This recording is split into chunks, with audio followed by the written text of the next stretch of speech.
बिस्मिल्लाहिर्रहमानिर्रहीम। कानून और मेरा हक प्रोग्राम में मैं हूं आपका मेज़बान मोहम्मद मोहसिन आबदी। आज के इस प्रोग्राम में हम ना सिर्फ कानूनी हवाले से मशावरत आपके साथ शेयर करेंगे, बल्कि उन माहिरीन की राय भी शामिल करेंगे जिनकी राय से हम ना सिर्फ इस हवाले से आम जनरल पब्लिक को क्या क्या फ़वाइद हासिल हो सकते हैं इस पे बात करेंगे, बल्कि कानून की असिस्ट करने वाले वो लोग, वो वकरा बरादरी जिनकी बेशुमार खिदमात हैं पाकिस्तान बनाने से लेकर पाकिस्तान को चलाने तक, उनकी बात भी करेंगे। और वकला बरादरी को जो मसाइल दरपेश हैं, तो मसाइल क्या हैं और किस तरह उनका हल मुमकिन हो सकता है, इस पे भी बात करेंगे।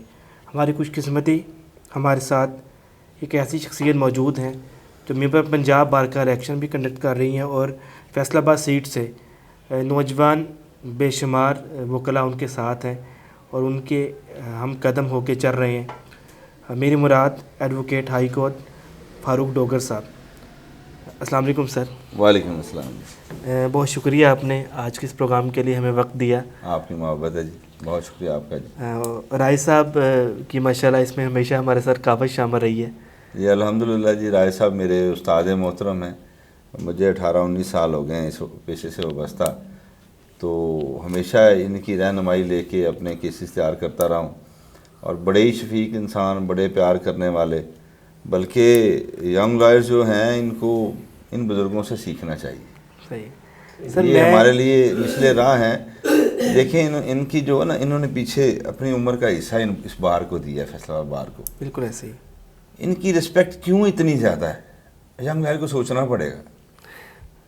आखिर कोई तो वजह है ना, इनसे सीख लें, ये हमारा सरमाया है। सर मैं चाहता अल्लाह ताला इनको हज़ारों साल ज़िंदगी दे, आमीन। इनकी ज़िंदगी से इनसे कुछ सीख लें, इनसे जो मिलता है हासिल करने में। नौजवान वकला से गुजारिश है कि उस्ताद जहाँ जहाँ भी उस्ताद हैं, राय उमर फ़ारूक जैसी शख्सियात जहाँ जहाँ बैठी हैं, खुदारा इन उस्तादों से कुछ सीख लें।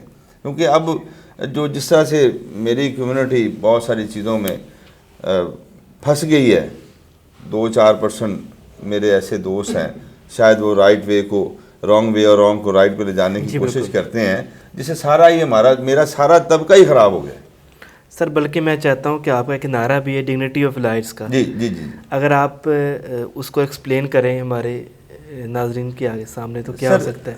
मैं कहता हूँ कि ये मेरा शोबा जो है ना जी, वकालत का, ये एक रिस्पेक्ट का नाम है। और ये खुदा का ख़ास फजल है उस शख्स पे जो वकील बना, जो इस माशरे में, ये मेरी 1-1.5 करोड़ की आबादी में से हमारे 4700 वकला हैं, 4700 वकला हैं। ये अल्लाह का ख़ास फजल है कि इस काले कोड की वजह से आपकी सिलेक्शन हो गई है, शहर में जाने पहचाने लगे हैं। आप अपनी कम्युनिटी में, आप जिस महल्ले में रहते हैं, जिस बरादरी से आपका तल्लक है, वहाँ पे आपकी रिस्पेक्टेबल तरीके से सर्वाइवल शुरू होगी।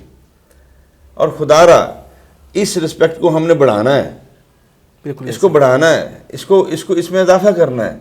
जब मैं आज से 18 साल पहले इस बार में आया था, तो मैंने एक दिन पहले भी इंटरव्यू में ये बात कही थी कि एक सीनियर कोर्ट रूम में आता था तो तमाम लोग वहाँ जो बैठे होते थे, उनकी कोशिश होती थी जूनियर की, बड़ी साहब मेरे उस्ताद हैं, कि वो मेरी कुर्सी पे बैठे। बल्कि इस ख्वाहिश पे एक दूसरे से बारी लेने के चक्कर में होते थे जूनियर। जी जी। आज भरी पड़ी अदालतों में कोई पूछने वाला नहीं है। आज वो हालात नहीं है जो 18 साल पहले थे। हालांकि ये इतना पेशा बावकार पेशा है, हम लोगों के मसाइल हल करने वाले हैं। हमने इस वकार को बुलंद करना है और इस वकार को बहाली के लिए जो भी हमें चीज़ें प्रॉब्लम आई हैं, उसको हल करने के लिए हम तमाम वकला को, यंग लॉयर को खुसूसन सोचना पड़ेगा। हमें वो गैंग वाली प्रैक्टिस नहीं करनी पड़ेगी, नहीं करनी चाहिए हमें। बल्कि मैं कहता हूँ कि खुदारा ये यूनिवर्सिटी से जब आपको डिग्री मिलती है LLB की, आप इसमें कम से कम 2 साल इसमें और समझें कि मैं अभी तालिब इल्म हूँ, 2 साल अपनी किताब के साथ तल्लक रखें। और मैं आपसे वादा और दावा करता हूँ, अल्हम्दुलिल्लाह, ये कानून की किताब जिसका एहतराम तमाम अलहामी और कुरान के बाद है, इसमें इज़्ज़त भी है, इसमें रिज़्क भी है। बिल्कुल, क्या बात है। इस किताब में इज़्ज़त भी है, इसमें रिज़्क भी है। जिसको आती है ये किताब, और खिदमत भी है, और खिदमत भी है। मैं कहता हूँ जिसको ये किताब आती है, आप देखें माशरे में वो मकाम पाता है। जी बिल्कुल। और अल्हम्दुलिल्लाह ये मेरे पेशे में ही एक ऐसी बात है कि किसी वकील की रिटायरमेंट लाइफ ही नहीं है। जी बिल्कुल। आप जिस तरह आपके वकालत सीनियर काउंसिल बनते जा रहे हैं, आपके लिए अच्छे से अच्छा ओहदा आपके इंतज़ार में है। इंतजार में थोड़ी सी कोशिश, मेहनत और नसीब से आप वहाँ पे जा सकते हैं। सिविल जज है, अगर उस उम्र पे आप सिविल जज नहीं बन सके तो ASJ की सीट आपके लिए 45 के लिए खड़ी है। जी बिल्कुल। अगर वो नहीं बन सके तो जस्टिस के लिए आप ही हम ही में से किसी ने जानना जाना ना। है बिल्कुल। अगर वो नहीं बन सके तो अटॉर्नी जनरल तो हम में से कोई ना हम ही से बनना है। ऐसे ही है। और जैसे जैसे सीनियर होते जाते हैं वैसे वैसे आला से आला ओहदा आपके इंतजार में है। किसी भी एज में आप, किसी भी एज में थोड़ी सी मेहनत, कावश और नसीब हो बंदे का तो कोई मसला नहीं है। अच्छा सर, वकला के मसाइल भी बहुत ज़्यादा हैं और 1,24,25,000 के करीब वकला पंजाब में मौजूद हैं। आप क्या समझते हैं कि उन्हें टेस्टेशन के लिए भी अगर उन्होंने ID कार्ड भी बनाना है तो एक स्कूल मास्टर के पास जाना पड़ता है, हालांकि कानून की तालीम में जितना उनके पास नॉलेज होता है शायद उस अगर कंपैरिजन किया जाए तो उतना एक उस्ताद के पास कानूनी हवाले से नहीं हो सकता। वैसे तो नॉलेज का तल्लक शायद इससे नहीं है। आप क्या समझते हैं, टेस्टेशन की फैसिलिटी इनको मिलनी चाहिए? सर इसमें कोई दूसरी राय नहीं है। जब हमें ऑफिसर ऑफ द कोर्ट कह दिया गया है, हमारा designation officer of the court है, तो हमें गेस्टेड ऑफिसर की क्यों नहीं मिल रही, टेस्टेशन पावर क्यों नहीं दे रहे? हम माशरे के वो लोग हैं जो हर लिहाज से पढ़े लिखे तबके से तल्लुक़ रखते हैं और अच्छे बुरे को जानते हैं। और हमारा डेजिग्नेशन जो है ऑफिसर ऑफ द कोर्ट हमें डिक्लेयर किया गया है, तो हमारे पास टेस्टेशन की पावर होनी चाहिए। हम अपने बच्चों के लिए किसी के पास जाते हैं, हम अपने बच्चों के, अपने अजीज़ों के, दोस्तों के खुद करें। सही है। मोहल्ले में हमारे अजीज़ो कारब होंगे, हमारी सोसाइटी में, लोकेलिटी में। अब मेरा बेटा जो अभी लॉ कर रहा है GC यूनिवर्सिटी फैसलाबाद में, तो उसके पेपर जब मैंने करवाने थे तो इसके लिए मैंने कई दोस्तों को फ़ोन किया, गस्टेड ऑफिसर उनके पास भेजा, मुझे मशक्क़त करनी पड़ी। अगर यही पावर किसी मेरे पास होती या मेरे वकला साहिबान के पास होती तो मेरे लिए कोई मसला ना होता।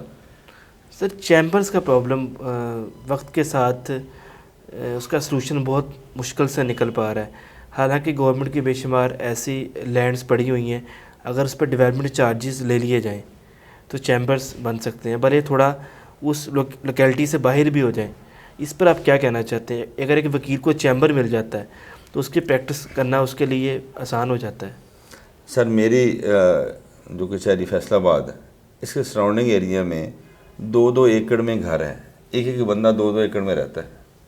मेरे उस्ताद मोहतरम है, सारी आप देखें ना, ये DIG ऑफिस है, ये कमिश्नर ऑफिस है, ये इतने बड़े वैसे, और सारी उन्होंने अपने जो बड़े बड़े ये इनके महल्लात हैं, इनमें से 2-2 एकड़ इन्होंने रेंट पे दिए हुए नर्सरी वालों को। और सारे मेरे एडजस्टेड कचहरी है। मेरे कॉर्नर पे आप देख लें, साइड लेफ्ट राइट आपको सारी नर्सरियाँ नज़र आएंगी, उसका ये किराया खाते हैं। इनमें यहाँ पे चैम्बर्स होने चाहिए। आप जना बाग तक आप किसी भी सड़क से अब जाएँ ना, तो आपको दोनों तरफ में बड़ी बड़ी नर्सरियाँ, और वो लाखों रुपये महाना, वो जो ऑफिसर उस घर में रहता है वो लाखों रुपये महाना उसका रेंट ले रहा है। अलाटमेंट उसको उस घर की है, उस जगह की नहीं है, किराए पे देने के लिए नहीं है। कोई सरकार नहीं पूछने वाली। ये हमारे वकला का हक है, ये हमें मिलना चाहिए। स्पेस है। जी बिल्कुल, स्पेस है, स्पेस बहुत बड़ी है। अभी मैं कहता हूँ 4-5 एकड़ के करीब यहाँ पे स्पेस पड़ी है। उसका एक कोई मुनासिब इस्तेमाल भी नहीं हो रहा, वो खाया जा रहा है। मैं यही बात अर्ज कर रहा हूँ कि जो जिस ऑफिसर को जो घर अलाट हुआ है उसको इस बात के लिए नहीं अलाट होता कि ये इसका रेंट खाए। ये इलीगल इनका एक्ट है। इन्होंने नर्सरियाँ किराए पे दे रखी हैं, और कोई नर्सरी भी 1-2 लाख से कम किराया नहीं उनका लेता होगा। ये तो इनकी एक करप्शन है। इसको यहाँ ख़त्म करना चाहिए। ये वकला को अलाट होना चाहिए, चैम्बर्स के लिए जगह मिलनी चाहिए, ताकि हम वकला देखें ना। अब तो मेरा ख्याल कचहरी में इतना रश हो गया है, और वकील की बेसिक जो ज़रूरत है उसका ऑफिस है। बिल्कुल ऐसे ही। अगर उसका ऑफिस नहीं है तो उसकी वकालत कहाँ से चलेगी? और ये बार ने ये ऑफिस लेके देना है, ये बार का राइट है। और ये उस यंग लॉयर का भी हक है कि अपन बार हमारी माँ है, हमने इसी माँ से ही लेना है ना। ये हमारे रिज़्क का बायस बनती है। ये इसी से हमने चैम्बर मांगने, और चैम्बर के लिए जगह पड़ी है।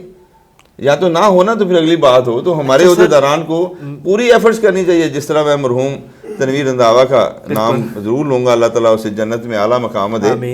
और ये तनवीर रंधावा बिल्डिंग वाली जगह, उसको सलूट पेश करता हूँ, उसने लेके दी है और छीन के दी है। सही है। और हम सब यंग लॉयर्स पे उसका एहसान है।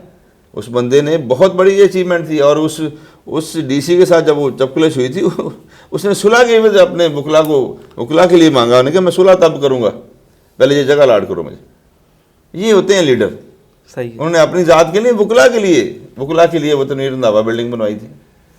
और देखें आज भी और हमेशा उनका नाम जिंदा है। जी जी, मैं कहता हूँ ऐसे लोग हज़ारों सदियों साल बाद ही पैदा होते हैं। मेरी बार में, मेरे इस सफ़र में, वकालत में, उससे पहले भी मैंने ऐसा शख्स नहीं देखा, उसके बाद भी अभी तक तो मुझे नज़र नहीं आया, उसके बाद भी ऐसा शख्स नहीं देखा। अच्छा सर, एक बड़ी अहम पॉइंट है, वो ये कि बेशुमार और शोबा जात हैं, उनमें स्कूलिंग और मुख्तलिफ़ चीज़ें, मतलब वेलफेयर स्कूल्स भी बने हुए हैं। मतलब जितने हमारे मिलिट्री डिपार्टमेंट्स हैं उनके अपने स्कूल हैं। क्या वकला के लिए कोई ऐसा स्कूल मतलब डिस्ट्रिक्ट बार के लेवल पे बनाया जाए जिनमें उनको इस किस्म के उनके बच्चों को फैसिलिटी प्रोवाइड कर दी जाए? इस पर आप क्या कहना चाहेंगे? देखिए, ये एक प्रोजेक्ट मेरा ख्याल है काफ़ी मुश्किल काम है उसको मैनेज करना, लेकिन ये ऐसा हो सकता है कि जैसे डीपीएस है जी जी, या दूसरे बड़े स्कूल जो अच्छे लेवल के एक कैटेगरी के स्कूल है, वहाँ पे वकला का कोटा हो। सही है। वकला को बाकायदा उसमें 50% डिस्काउंट फ़ीस हो उसकी। और जिस तरह मैं उन लोगों को सलूट पेश करता हूँ जिन्होंने तमाम यूनिवर्सिटीज़ में वकला के बच्चों के लिए 5% कोटा एडमिशन का रखा है, और मैं भी उसी हवाले से बेनिफिशरी हूँ। अल्हम्दुलिल्लाह वो कोटा ना होता तो मेरा बेटा LLB में दाखिल ना होता। मेरा बेटा खुद ये लॉयर सन के कोटे पे दाखिल हुआ है। इसी हवाले से तमाम स्कूल जो अच्छे हैं एक कैटेगरी के, उनमें वकला के बच्चों के लिए बाकायदा एक कोटा होना चाहिए, और उसमें 50% फीस डिस्काउंट होना चाहिए। उसकी वजह ये है, और शहर में जितने बड़े स्कूल हैं तमाम में होना चाहिए। अगर हम बाहर के हवाले से कोई एक आध स्कूल बनाएंगे तो वो हर वकील के लिए अप्रोचेबल नहीं होगा। हर कोई, मैं फ़र्ज़ करें मैं ठिकरी वाला से बिलोंग करता हूँ, ऐसे ही तो मेरे बच्चे यहाँ वो स्कूल बन जाए गट वाले, तो वहाँ पे नहीं स्पेस होगी, आना मुश्किल होगा। अगर स्कूल जो जंग रोड में बन जाए तो गट वाले लोगों को आना, क्यों ना इस तरह का इकदाम को उठा लिया जाए गवर्नमेंट लेवल पे कि तमाम बीकन हाउस में जितने भी इदारे हैं हमारा 10% 5% कोटा रखवा दिया जाए। वहाँ किनार रोड पे जो स्कूल हैं, हमारे उधर जो दोस्त रहते हैं उनको जो अप्रोच में नज़दीक है वो वहाँ पे एडमिशन हो जाए। जहांग रोड वाले, समुद्री रोड, हर रोड पे अच्छे से अच्छा स्कूल अवेलेबल है। अच्छा सर, इसी तरह का अगर पैटर्न या मॉडल मेडिकल फैसिलिटी के हवाले से भी सर वो है, वो उसमें भी फिर मैं बेशक मुझे आजकल वो पसंद नहीं करते, लेकिन किसी का अच्छा काम हो तो मुझे वो करना है, कहना चाहिए। खुर्रम लतीफ़ खोसा साहब, उन्होंने वो एक पटिशन की थी जिसके हवाले से हाई कोर्ट ने भी डायरेक्शन दी थी, बल्कि अप्रेजल आई कि गवर्नमेंट में हमें वो फैसिलिटीज़ के लिए बोला भी गया। वो उसमें फिर थोड़ी बहुत ही मेरा कमी पेशियाँ हैं। सर ये होना चाहिए, जब हम ऑफिसर ऑफ द कोर्ट हैं तो हमें 17 ग्रेड के मुताबिक हमें मेडिकल सहूलतें क्यों नहीं मिल रही? बिल्कुल ऐसे ही। फिर तादाद भी कोई बहुत ज़्यादा नहीं है सर, तादाद सबसे थोड़ी तादाद तो मेरी पूरे पंजाब में, जी पूरे पाकिस्तान में इतने तो मेरा ख्याल एक शहर फैसलाबाद जैसे शहर में सर सिर्फ टीचर्स की तरह भी से ज़्यादा है। खुदा ना करे कोई बीमार हो, खुदा ना करे कोई बीमार हो। सर ये सरकारी हॉस्पिटल जितने भी हैं, FIC हुआ, सिविल हॉस्पिटल है, अलाइड हॉस्पिटल है, इसके अलावा जिस तरह सेहत कार्ड में मुख्तलिफ हॉस्पिटल इन्होंने बनाए गए हैं, उनके साथ रखा है, अटैचमेंट की है, हमारी क्यों नहीं हो सकती? हमारी भी होनी चाहिए। हमें भी किसी न ये इसी फार्मूले के तहत हमें अटैच करना चाहिए। हमें मेडिकल फैसिलिटी फ्री होनी चाहिए, हमें भी कार्ड मिलने चाहिए। शुक्रिया बहुत बहुत। आज की हमारी गुफ्तगू का मेन मकसद ये था कि फ़ारूक डोगर साहब मेंबर पंजाब बार का इलेक्शन कंडक्ट कर रहे हैं, और नौजवान वकला स्पेशली इनके साथ दिलो जान के साथ हैं। इनके दिल में जो वकला बरादरी का दर्द है, और जो इन्होंने सलूशन बताया वकला बरादरी के मसाइल का, कि हम नए स्कूल या नए हॉस्पिटल शायद नहीं बना सकते, लेकिन उन हॉस्पिटल्स में या उन स्कूल्स में एक कोटा बना के या कोटा रख के वकला बरादरी के लिए एक ऐसी फैसिलिटी मुहैया कर सकते हैं जिससे नए आने वाले वकला को भी फैसिलिटी मिले और स्पेशली नए लोग उस फील्ड में शामिल हों। जब तक एक फ़ील्ड के अंदर यंग लोग, टैलेंटेड लोग नहीं आते, वो तरक्की नहीं करता।